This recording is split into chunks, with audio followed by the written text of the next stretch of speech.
A partir de agora, prepare seu coração. Você vai ouvir uma mensagem de impacto e poder.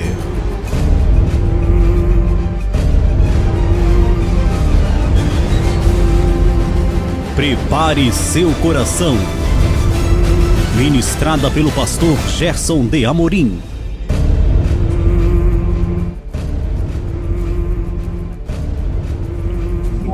Shalom, Shalom Adonai, os facebookanos, alunos, que Deus abençoe. Mais uma quinta-feira, Escola Evangelho Genuíno, estamos aqui para aprendermos as Escrituras Sagradas.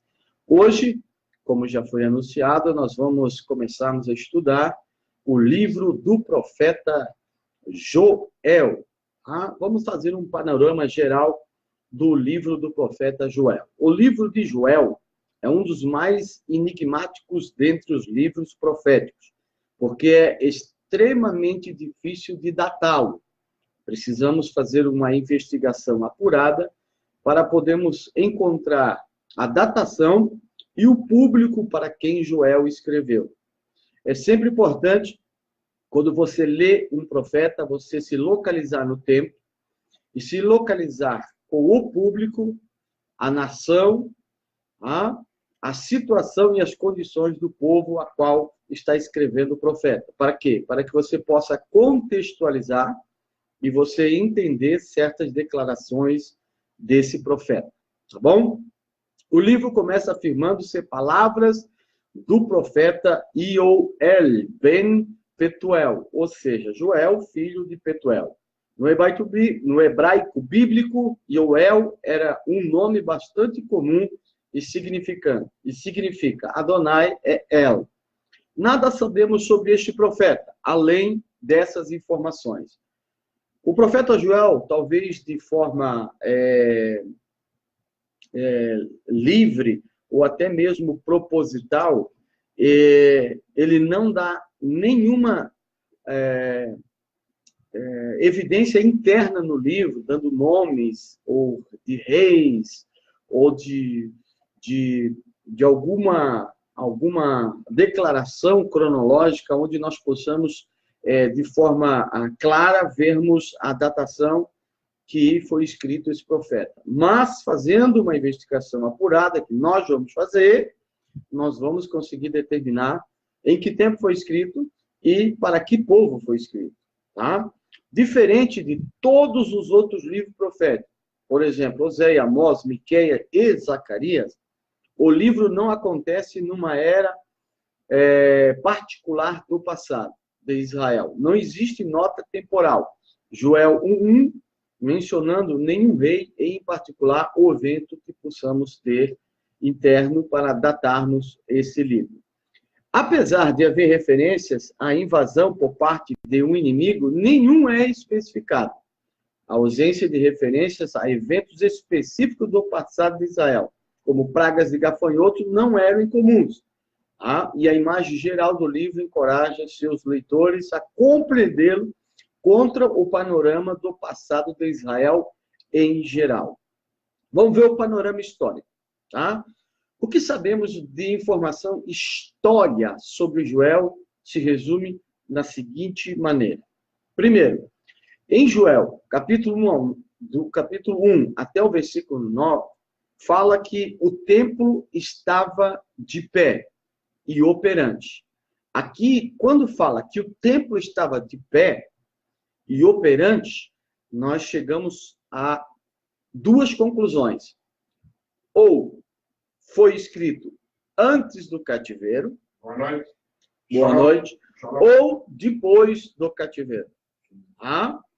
O templo estava de pé e operante, então, ele não pode ter sido escrito no período do cativeiro. Por quê? Porque o templo, no período do cativeiro, não existia. Tinha sido destruído por Nabucodonosor. Então, aqui nós chegamos a dois pontos. Ou foi antes do exílio, ou depois da reconstrução do segundo templo. Tá? E Joel também fala sobre Tiro, Sidônia e as cidades da Filístia, fala de Egito, de Edom, e são mencionados como opositores de Israel. Tá? Então, nós precisamos estudarmos o tempo, a cronologia e a época para saber quando que o Egito, tá, não estava de forma aliançável com o povo de Israel, para nós nos localizarmos na história cronológica do livro. Os gregos já eram uma ameaça, mas ainda estavam longe dos termos de Israel.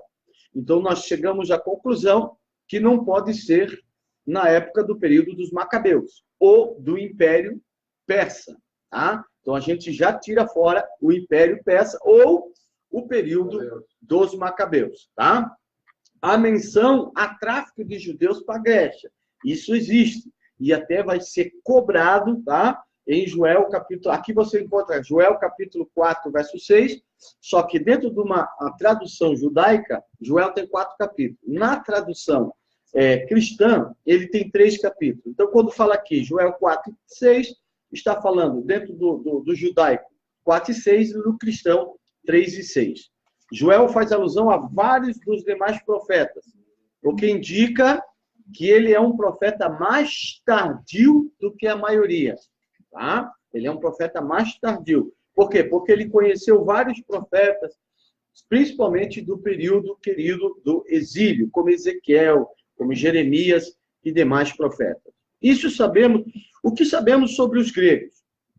O contato entre gregos e judeus fora da Grécia começou depois do exílio babilônico, entre 586 e 539, quando o rei persa Ciro permitiu aos judeus retornarem à sua terra natal. Eles encontraram os gregos pela primeira vez. Então, nós vemos que o contato dos israelitas com os gregos, tá, de forma, vamos dizer assim, real, ele só acontece após, querido, tá, o reino da Pérsia. Tá? Só após o reino da Pérsia. Tá bom? O profeta Ezequiel escreveu sobre os mercadores gregos, tá? De Javã, Iônia, que comercializavam escravos e trabalhavam com bronze. Tá? Israel ele sofreu muito, porque muitas vezes a punição de Deus, uma delas, era por causa da idolatria, a desigualdade social e muitas vezes, quando Israel estava passando grande crise econômica, eles vendiam o seu próprio povo como escravos. Tá?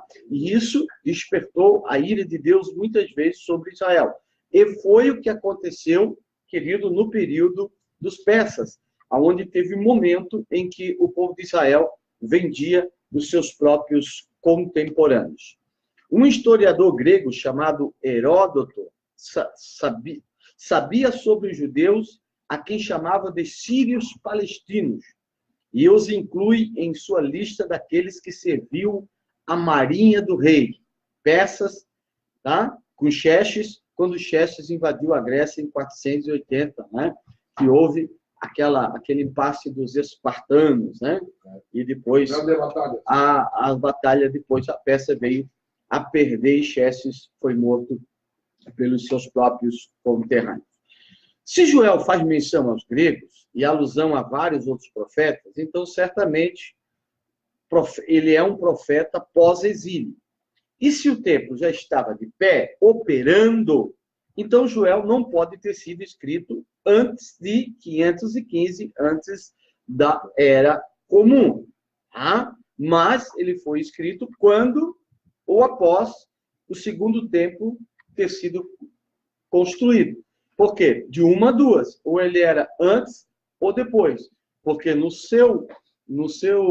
capítulo 3, verso 6, ele diz que o templo estava erguido. Então, isso nos faz localizar onde? Quando lemos a Bíblia? No tempo cronológico. Para saber qual data e que povo que ele estava, para que povo ele estava escrevendo. Isso é de suma importância quando você lê um livro. Tá? Se os gregos de Joel ainda estavam longe dos termos de Israel, então Joel não pode ser sido escrito no período da denominação helenista, ou Seleucida, que começou em 333 com Alexandre o Grande. Tá? Em outras palavras, sabemos com certeza que Joel foi escrito entre o final do século VI e o final do século IV. Mais provavelmente do século IV, pelo tom de animosidade na referência aos gregos. Tá? Por que animosidade? Porque o povo de Israel já estava começando a perceber a crise que estava começando a haver entre os persas e os gregos. E Joel, percebendo isso, porque Joel, ele é um profeta tido por sua escrita, sua maneira de escrever o seu livro, ele basicamente, ele estava entre os príncipes de Israel, entre a classe sábia, né? Pode ter sido até um sacerdote, tá? Mas não, ele não relata, mas pela escrita ele era alguém que tinha, ele não era inculto, ele era uma pessoa culta, uma pessoa que tinha conhecimento de causa, tá? Na visão da maioria dos acadêmicos, o livro de Joel data do período persa, 539 a 332. E é mais provável o período entre 400 a 350. A referência aos iônios, habitantes gregos de Iônia, uma região na Ásia Menor Ocidental, hoje conhecida como Turquia, no capítulo 4 e 6 ou 3, é frequentemente mencionado entre os motivos para a datação. Mais importante, o livro de Joel tem uma qualidade antológica, ou seja, ele foi um livro que ele foi escrito sobre a base de várias outras fontes de conhecimento. Ou seja, quando ele escreve o livro, ele demonstra que ele tinha muito acesso a outras profecias, tá? A outros profetas, e que isso inspirou ele a escrever o seu livro. Por isso que ele é antológico. Em grande número de casos, o livro parece estar citando e comentando, tá? Ou detalhando outros textos de outros profetas, tá? Que isso era comum. Tá? Jeremias interpretar, Isaías e escrever, e assim por diante. Tá? Vários profetas, às vezes, pegavam uma profecia de outro e reinterpretavam, tá, aquela profecia, principalmente as escatológicas. Tá? Isso era comum entre os profetas. Tá? Isso acrescenta prestígio ao locutor humano do livro, que é apresentado como um indivíduo culto. Joel era uma pessoa culta. Tá? Não era o profeta boiadeiro. Tá? Ele era uma pessoa culta. E o importante também nós se localizar é que Judá era o alvo e o público do profeta Joel. O profeta Joel não escreveu para o Reino do Norte. Tá? Vocês já dominam isso. Reino do Norte e Reino do Sul. Reino do Norte, capital Samaria, né? Reino de Israel, capital Samaria. Reino de Judá, capital Jerusalém. Essa é a divisão. Então, quando o profeta está profetizando aqui, tá, o Reino do Norte já tinha sido levado cativo pela Assíria e já tinha se dissipado. Tinha alguns samaritanos ainda que até incomodaram muito no período da reconstrução do templo, como nós vimos. Outros, na reconstrução do templo, voltaram a adorar a Deus em Jerusalém. Tá? Mas a relação entre o Judá nessa época e Samaria estavam deterioradas. Por quê? Porque Samaria construiu um templo em Samaria, tá? Para que os israelitas viessem adorar a Deus. E aí começou-se, querido, aquela guerra, né? Aquela batalha religiosa, tá? De que a minha religião é melhor do que a Y, do que a B, do que a A. Então, essa disputa religiosa de que o ser humano se autodeterminar dono da verdade é uma guerra e uma batalha muito antiga. Tá? Por isso que você vai entender a síndrome, tá, de que a mulher samaritana sofria. Porque ela chegou para Jesus e disse, agora eu não entendo mais nada. Porque vocês, judeus, dizem que é para adorar aqui. Tá? Os meus pais dizem que é para adorar aqui. Vocês, judeus, dizem que é para adorar em Samaria. Em Jerusalém, quer dizer. Aí Jesus disse assim, vocês adoram o que vocês não sabem. Nós adoramos o que conhecemos, que é os judeus. Mas só que tem uma coisa. Vem a hora, e está chegando agora, de que os verdadeiros adoradores, não vão mais fazer acepção de religião. Não vão mais vestir camisa de time, como as denominações vestem. Por quê? Porque a adoração agora não vai ser mais sobre a base de um nome de uma religião. Mas vai ser em espírito e em verdade. Porque são esses que o Pai procura. O Pai não procura uma igreja com um nome que diz, nós temos Deus. Não. O Pai procura quem adora Ele em espírito e em verdade, despertados, conscientizados, ensinados, preparados, fundamentados nos ensinamentos de Jesus. Entendeu? Por isso que quem diz que é dono da verdade, na realidade, já se tornou ou tomou posse da mentira. Já tomou posse do engano. Já tomou posse do orgulho, querido, de que suas qualidades o conduz a se tornar um religioso pavão. Ou seja, querer ser um narcisista. Querer que todos reflitam sua própria imagem, porque você é santo. E verdadeiro. Ninguém é dono da verdade. Ninguém é dono da verdade. Eu não sou dono da verdade. O único que esteve nessa terra, que era a verdade encarnada, que era o Logos de Deus, que era a palavra de Deus, a biblioteca de Deus ambulante na terra, chama-se Yeshua HaMashiach. Se chama Jesus de Nazaré. O grande problema da religião hoje é a própria religião. O grande problema da liderança hoje são as próprias lideranças. O grande problema hoje dos crentes são os próprios crentes. Porque, em vez de seguir a Bíblia e os ensinos de Jesus, segue o ensino da religião, das suas lideranças, e vítimas se tornam vítimas da sua própria preguiça de estudar, examinar as Escrituras como Jesus assim ensinou. Como Jesus assim pediu para que seus discípulos, porque não existe ser discípulo sem primeiro ser aluno. Porque discípulo vem da palavra grega que é matetai, matetai, que quer dizer aluno. Então, eu nunca vou ser um discípulo de Jesus se eu não possuo a capacidade para sentar e aprender os ensinos dele. Se eu não tirar tempo, se eu não, querido, na minha escala de prioridade, eu não abrir uma brecha para eu sentar para aprender, para eu ler a Bíblia, para eu buscar o conhecimento que está às minhas mãos, que está muitas vezes em cima da sua estante, criando poeira. Você procurar aprender o que Jesus ensinou.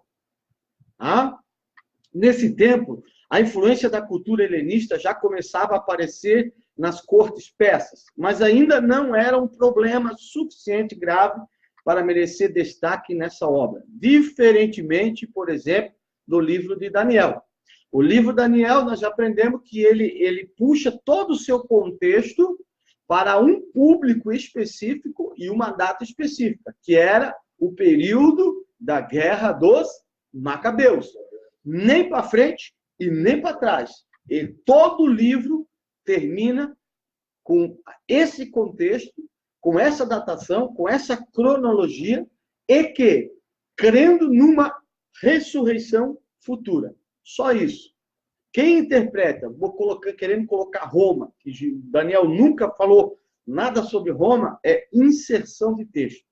É você querer colocar no texto algo, querido, que nem Jesus colocou. Jesus só disse, ele fez uma homilia, dizendo que, como aconteceu com o Antíoco Epifânio, na perseguição e na guerra dos Seleucidos, a guerra dos Macabeus, ia acontecer no período da destruição do templo, que aconteceu no ano 70, com a profecia profética da profecia profética de Mateus 24, aonde se cumpriu na época de Jesus.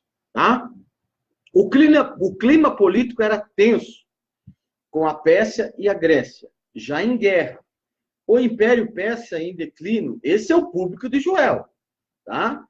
Então, o Império Persa em declínio e o Império Grego em franca expansão, certamente Joel, sendo um erudito, um cara inteligente, uma pessoa que tinha percepção social e nacional da sua nação, estava ciente de que batalhas entre nações não tardariam para se aproximar e trazer juízo contra Israel. Então ele começou a profetizar dizendo que porque Israel estava muito acomodado, Israel estava totalmente alienado, habitolado, achando que tudo estava bem, e Joel traz uma mensagem de impacto, de convite para o arrependimento, para que eles viessem se arrepender, para que eles viessem jejuar, para que eles viessem tomar vergonha, porque o pau ia comer. Nessa época, o Egito estava em guerra com a Pérsia, com a 30ª e a última dinastia dos faraós. Então, a dinastia dos faraós termina com o Império Persa. O Império Persa, ele trucidou toda a dinastia faraônica. Os faraós foram até ali. Depois, não fez mais. Fazendo o seu último levante contra a dominação persa, o que pode explicar o clima de animosidade presente no livro de Joel. Por quê? Lembra que eu falei que para nós se localizar no tempo, nós temos que ver os momentos em que Israel estava de bem com o Egito e os momentos que Israel estava de mal? Aqui nós vemos que Israel estava de mal com o Egito. Por quê? Porque o Egito estava em guerra com a Pérsia. E a Pérsia conseguiu, querido, conquistar a graça do povo judeu. Por quê? Porque eles foram os responsáveis, foram os mantenedores, foram os que repassaram verba para eles restabelecerem a sua religião e voltarem para a sua terra. Então, mexer com os persas era mexer com Israel. E como Israel ficava no caminho entre a Pérsia e o Egito, com certeza o Egito se levantou contra Israel. Só que os persas foram lá e acabaram com a brincadeira dos egípcios. E os persas, normalmente, quando eles iam contra o Egito, eles se acampavam onde? Em Israel, que ficava no caminho. Exatamente. Também Edom havia sido vassalo do reino Judá, mas havia ajudado Nabucodonosor II em sua conquista de Jerusalém. Algo que os israelitas do Reino do Sul jamais esqueceram. Edom, você sabe quem é? Quem são os edomitas? São descendentes de Esaú, que era o irmão de Jacó. Que lá em Malaquias vocês vão ver que o povo de Israel ficava com mimimi porque Deus amava mais Edom do que Jacó. Entendeu? Entendeu? E estava invertendo as coisas. Aí Deus disse, não, eu primeiro amei mais a Jacó do que Edom. Foi o contrário. Entendeu? Para dar um chacoalhar no povo de Israel. Porque o povo de Israel estava achando que Deus havia os abandonado. Agora vamos ver a estrutura do livro.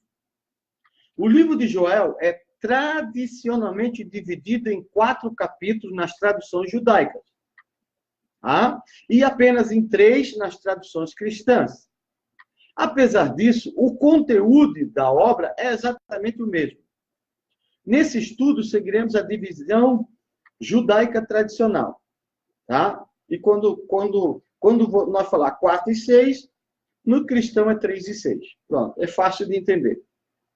Pode-se dividir Joel em 2 partes principais, a saber, do capítulo 1 até 2 e 17. O que a obra vai tratar? Vai tratar sobre advertência de juízo e punição contra Judá.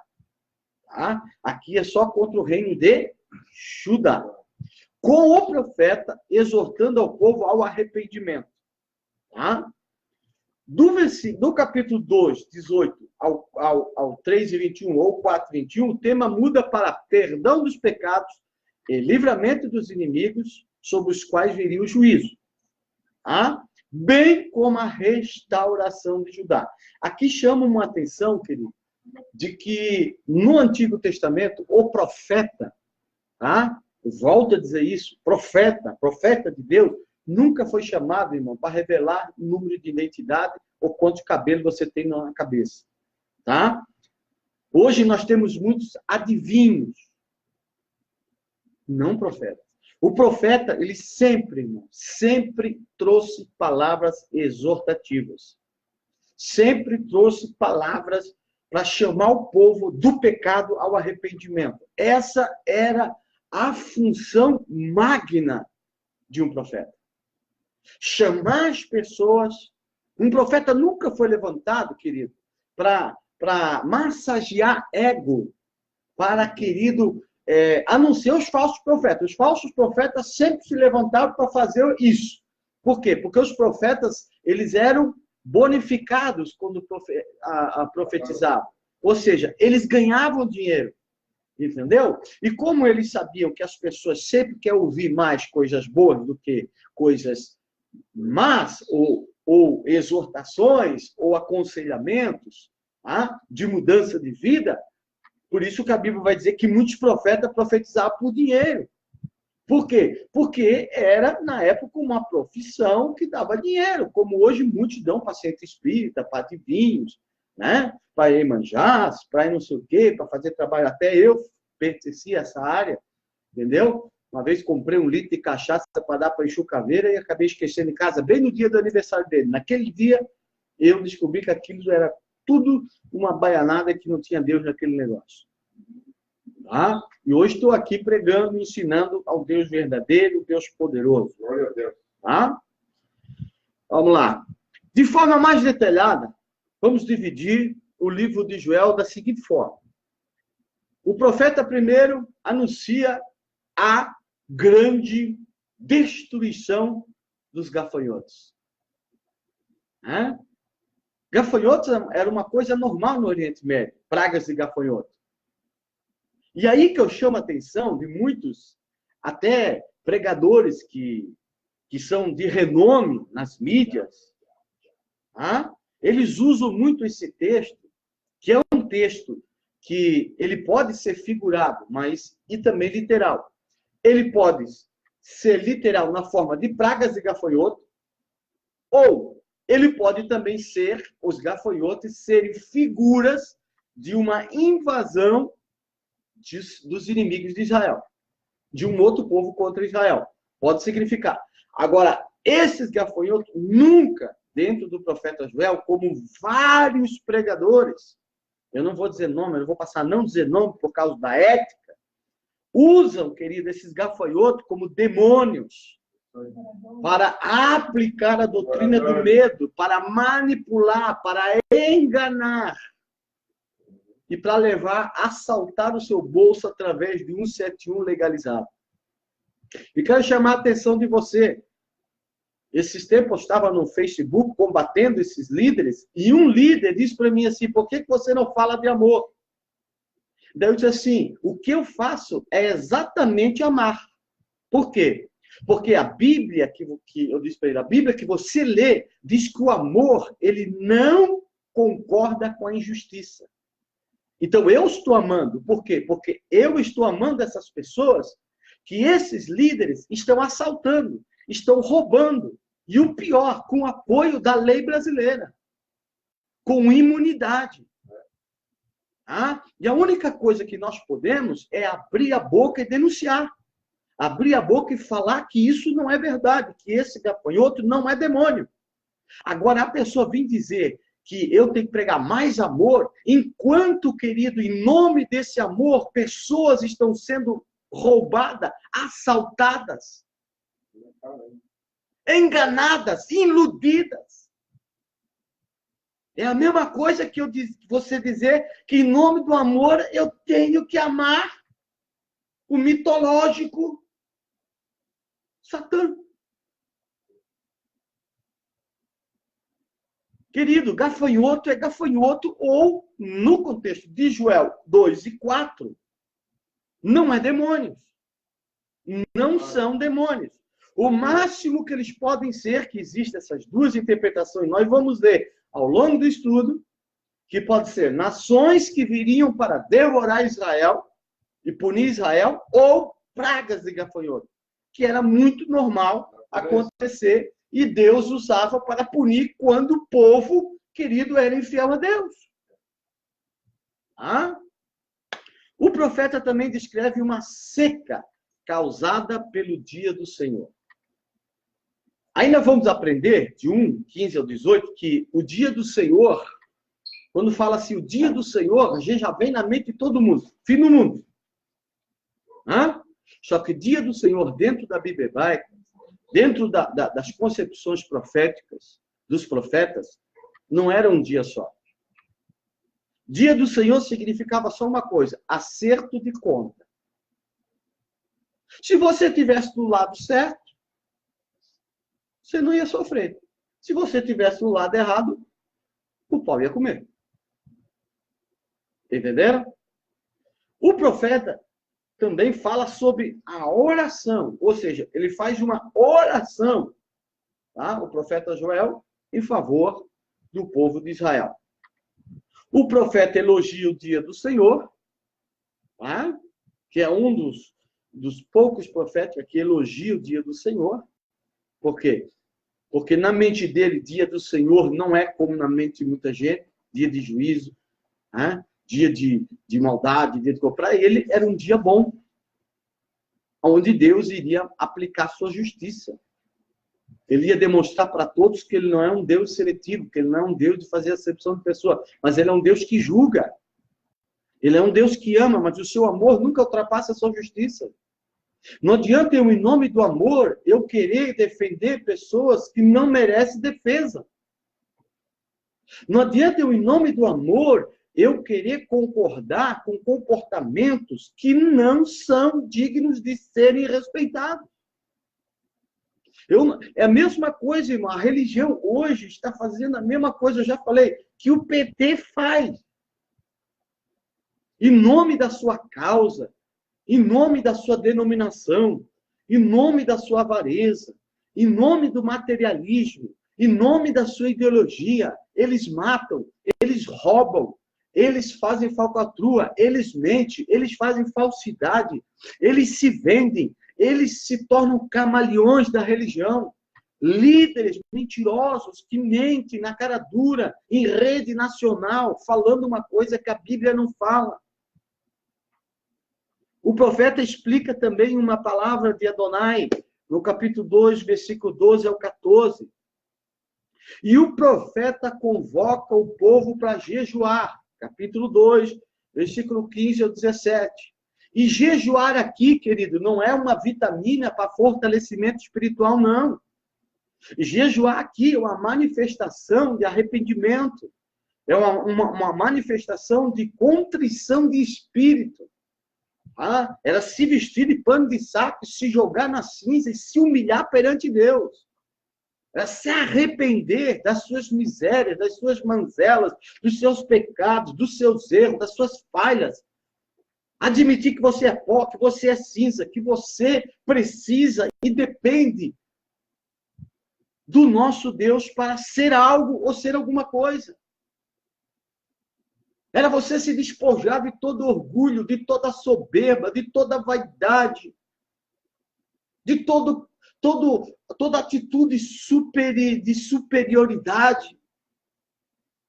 E chegar para Deus e dizer, Deus, eu não aproveitei a paz que tu me deu, eu não aproveitei a bênção que tu me deu, eu não aproveitei a oportunidade que tu me deu.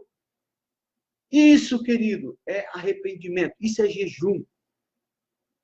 É você apresentar a Deus que você está negando as oportunidades que Deus está te dando de você ser uma pessoa melhor, de você ser uma pessoa frutífera, de você ser uma pessoa transformada, de você ser uma pessoa que reflete a graça, o amor, a bondade, o caráter de nosso Senhor Jesus Cristo. É isso que Joel chama o povo de Israel. E diz, povo de Israel, se vocês não mudar, a praga dos gafanhotos estão aí. Os teus inimigos estão às portas. Eles vão invadir Israel.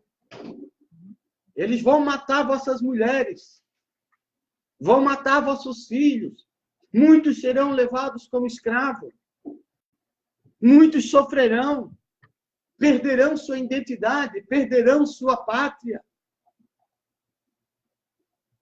Serão levados para pátrias distantes, pátrias estranhas, porque não aproveitaram a oportunidade que Deus deu de viver em paz, guardados, protegidos, livrados de todo o mal. Não adianta, querido, eu fazer aquela oração do Pai Nosso: Pai, livra-nos do mal. Se eu não faço nada, se eu não movo uma palha para que o mal possa ser removido da minha vida. Eu preciso fazer alguma coisa. Eu tenho que sempre dar o primeiro passo. Agora vamos para o segundo ponto, que é a restauração, que é o que Deus quer fazer com todo ser humano na face da terra. Restaurar seu caráter, que foi comprometido, que foi ofuscado, que foi translocado pelo pecado. E trazer a restauração de uma estrutura emocional adequada, com sentimentos positivos.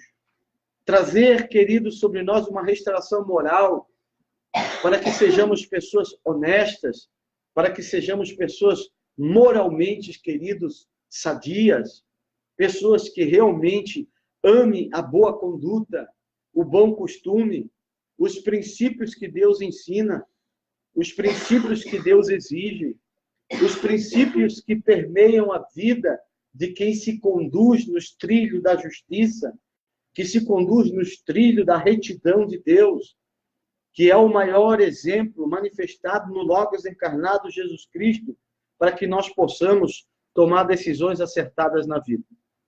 Deus anuncia, querido, a sua misericórdia e a sua prosperidade. No capítulo 1, ele chama a atenção de Israel, diz o que vai fazer com Israel, e depois ele diz que, depois que vocês serem, queridos, açoitados, serem disciplinados, e vocês aprenderem a lição, eu vou usar de misericórdia com vocês. Eu vou usar de bondade com vocês. E eu vou dar todas as condições para que vocês sejam restaurados. Tá? Deus anuncia a efusão de sua energia divina em meio às perturbações de natureza cósmica. Aí você vai ver, querido, em Joel, e nós vamos estudar sobre figuras de linguagem, como lua de sangue, né? As pessoas hoje, queridos, veem uma lua ficar vermelha, correm para a internet dizendo que vai acabar o mundo. Tá? Todas as vezes, querido, principalmente no livro do Joel, que fala de natureza cósmica, que fala, querido, sobre mudanças, querido, no Sol, na Lua, nas estrelas, nos cometas, nessas coisas. Queridos, isso estava falando de guerra. Por quê? Porque dentro da cultura semita, os deuses adoravam quem? Os deuses eram representados por quem? Pelo Sol, pela Lua, pelas estrelas. E esses deuses, querido, eles eram, no conceito dos semitas, responsáveis pelas vitórias, pelas bênçãos.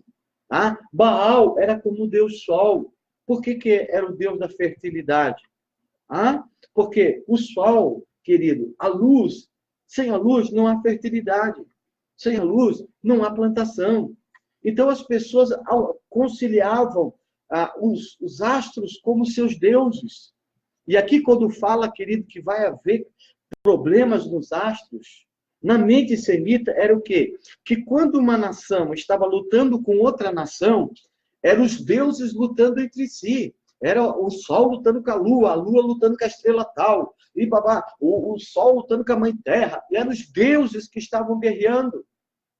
Então aqui, dentro de Joel, essas figuras de linguagem não são literais. Estou falando que ia haver guerra. Que os deuses iam guerrear. Ou seja, que ia haver guerra entre as nações. E que Israel iria sofrer. Tá? E o profeta, no capítulo 3, de 1 a 5, ainda ele adiciona a exortação. Tá? Porque o profeta, ele sempre é chamado para exortar. Tá? E muito pouco para, querido, confortar.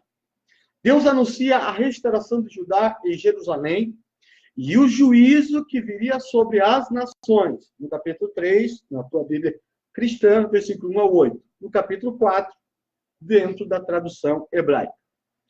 Deus e o profeta descrevem a batalha final contra as nações. Tá? Que está no capítulo 4, 9 e 17, ou 3, 9 e 17, da nossa Bíblia cristã.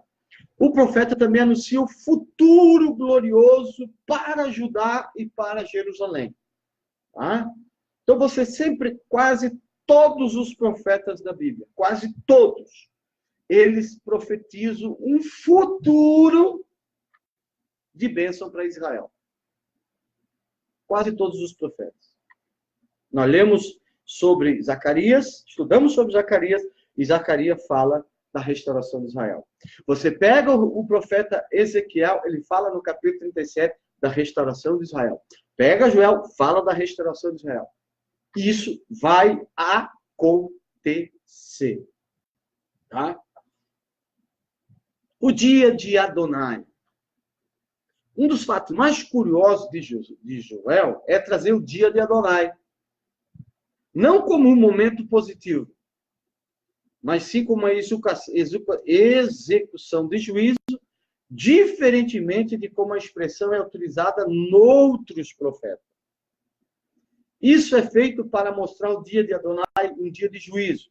Não há um único dia de Adonai mencionado nas Escrituras, mas vários acertos de contas, seja para livramento ou para punição de pecado. Então, houve na história de Israel vários dias em que Deus sentou para julgar Israel, para fazer acerto de contas. Nós vimos isso, querido, quando o povo de Israel em Juízes teve 7 apostasias. Só no livro de Juízes, tá? Só no livro de Juízes, o povo de Israel teve 7 apostasias. E nas 7 apostasias, Deus julgou o povo de Israel. E as pessoas sofreram, foram punidas. Foram, querida, punidas pelos seus atos. Ou seja, não adianta você querer viver uma vida alheia, tá? Achando que tudo que você faz, um dia você não vai ter que prestar conta. Jesus ele foi tão enfático nisso que ele disse que até as palavras que saem da nossa boca, um dia nós teremos que prestar conta delas. Por isso que a qualidade da minha salvação também é determinada pela qualidade daquilo que eu falo. Se eu falo mentiras, eu vou colher o julgamento dos mentirosos. Se eu sou injusto, eu vou colher a colheita da injustiça. O que semeia da carne colherá corrupção. O que semeia do espírito colherá vida eterna. E dentro do contexto que eu estou explicando, que é Gálatas, capítulo 5, Paulo está falando dos 9 frutos do espírito e das obras da carne. Tá? Não como os muitos líderes que praticam o 7.1, que não merecem nosso respeito. Tá? Eu devo a eles o amor, mas não o respeito pelas injustiças que ele faz. Eles pegam esse texto e dizem, olha, irmão, tudo que tu semear, tu colherá. E aí lanço isso para a tua carteira, transformando o teu dinheiro numa semente. Só que o que a Bíblia diz, que aquela semente ali não é o dinheiro. O que está falando é de avareza. A avareza pode ser uma semente porque é uma obra da carne. Só que quem está sendo mais avarento é quem transloca a interpretação bíblica e transforma a semente, que é a avareza, como um dinheiro, para que as pessoas pensam que quanto mais eles derem para o ministério daquela igreja, para o ministério daquele pastor, Deus vai abençoar mais. Deus não precisa de dinheiro. Ele é autossuficiente. A obra dele precisa. Mas a obra que faz, a obra verdadeira. Não aqueles que usam o nome de Jesus para levantar impérios, que sejam impérios financeiros, para saciar o seu desejo profundo de ter uma vida ostentativa. Teve uma pessoa que perguntou essa semana, por que os pastores são ricos? Se Jesus disse que não é para acumular tesouro nessa terra. Não acumuleis tesouro nessa terra, porque a traça e a ferrugem corrói e os ladrões roubam. Por que que os pastores querem ser ricos? Porque são desobedientes. Porque Jesus disse que não é para ficar rico se tu ficar rico, miserável. É para você repartir o seu dinheiro com quem não tem. Essa é a verdade nua e crua. Ficou rico? Reparte. Se não, você está longe. Você está que nem aquele rico que abaixou a cabeça e deixou Jesus e foi embora, porque o seu coração estava no dinheiro. E Jesus disse, onde está o teu desejo, ali estará o teu coração. E o meu desejo é falar a verdade. E se a verdade está falando com você, aceite, porque Deus quer te libertar. Principalmente líder. Assim, querido, ficou fácil para o público de Joel e Israel, de todos os períodos de sua história, esperar pela mensagem errada quando ouvirem sobre a vinda do Senhor. Sabe o que acontecia nesse período? Os falsos profetas, eles pegavam e translocavam a mensagem dos profetas, que sempre foi exortativa, e diziam que essas mensagens, como o dia do Senhor, era só para abençoar, e ocultavam das pessoas o juízo. Então, eles sempre profetizavam coisas boas. Eles nunca profetizavam juízo. E isso dava lucro, porque profetizar era uma função que era monetariamente paga. E você pagaria para ouvir alguém dizer que você tem que tomar vergonha na cara? Não. Vou perguntar de novo. Você pagaria para alguém que fosse dizer para você, toma vergonha na tua cara? Não. Claro que você não ia pagar. Aí sabe o que os profetas faziam? Passavam a mão na cabeça. O povo estava na idolatria, estava na desigualdade social, não tinha justiça social, não praticava, querido, a distribuição para o pobre, para a viúva, para o órfão, não amava o seu próximo como a si mesmo. E então, queridos, os profetas chegaram a dizer, não, Deus está conosco, Deus é bondoso, Deus é maravilhoso, Deus está contigo. E quando eles menos esperavam, o pau comia. E os verdadeiros profetas, como Joel, sempre dizendo, olha, já foi outro, vão vir. Olha, os inimigos estão aí. A Grécia vai vir, vai invadir. Deus vai julgar. Deus tem o seu dia para abençoar, mas também tem o seu dia para tomar conta daqueles que dizem que amam a Deus. Eu tenho pena de você, líder, o dia que Deus tomar conta contigo. Das mentiras e, querido, das adulterações, acrescentos, querido, que vocês fazem na Bíblia. Para defender sua ideologia, que não tem nada a ver com a ideologia de Jesus.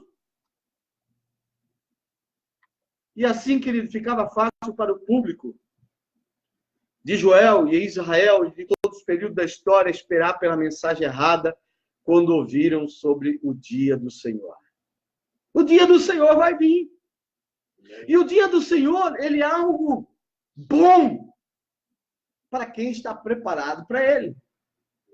Mas sempre vai ser ruim, vai ser desconfortante para aqueles que conscientemente sabem que estão fazendo coisa errada.